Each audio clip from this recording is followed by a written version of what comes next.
being a part of the team overall is something that I'm really thankful for. Many people have this as a dream for them, and sometimes things don't happen when you want it to. So, but when it happens, we have to be grateful. And I know that sometimes the road is rocky for people, but I can say personally to never give up, and there's light at the end of the tunnel. It's just for you to keep pushing and believing in yourself.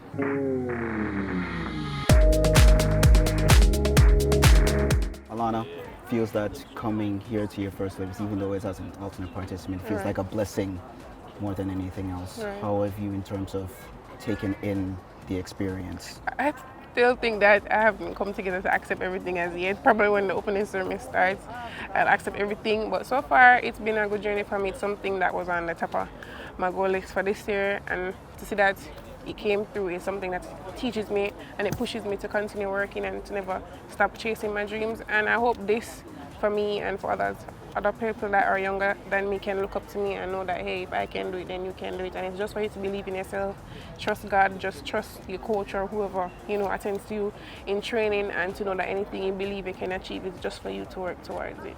Obviously, you've had a lot of personal loss this season. Right. How has been in terms of the rallying group behind you to make sure to get you through that, obviously? Well, I have to say a great thank you to my parents, and especially the persons in my community, and a few members on this Jamaica team that have really been there for me. As I say, I really have days when I'm down, but nevertheless, they always check on me to make sure that I eat and everything is well. And I have to really give God thanks at the end of the day, because I know that this is what my uncle would want for me. So for me to come and give up is something that I know he would not want. So I just have to keep my head up. I know he's not here with me right now, but it's just for me to continue staying focused and doing what I have to do, because I know that would make him proud. When you got the call, what was the first reaction?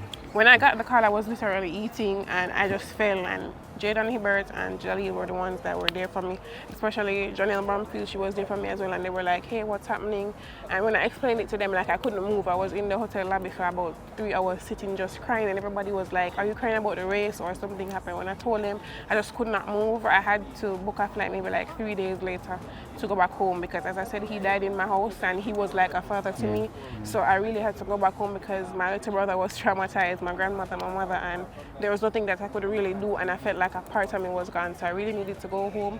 So just going home and trying to accept everything was hard for me. But even though he was buried a week before trials, I told myself that, hey, I know that his goal for me, or his dream for me, was to make the Olympic team. So even if it was just for me to fight to the very end, I have to do that. So that's what I did, and I'm really proud of myself, and I'm really grateful to be here today. When you were told that you were alternative participant going to the Olympics, was that it was a bittersweet moment? What was kind of those feelings? Well, it honestly was, because as I said, it was on my wish list for this year. So even though I did not come out here and have like a specific individual event, being a part of the team overall is something that I'm really thankful for. Many people have this as a dream for them, and sometimes things don't happen when you want it to. So, but when it happens, we have to be grateful, and I know that sometimes the road is rocky for people, but I can say personally to never give up, and there's light at the end of the tunnel. It's just for you to keep pushing and believing in yourself.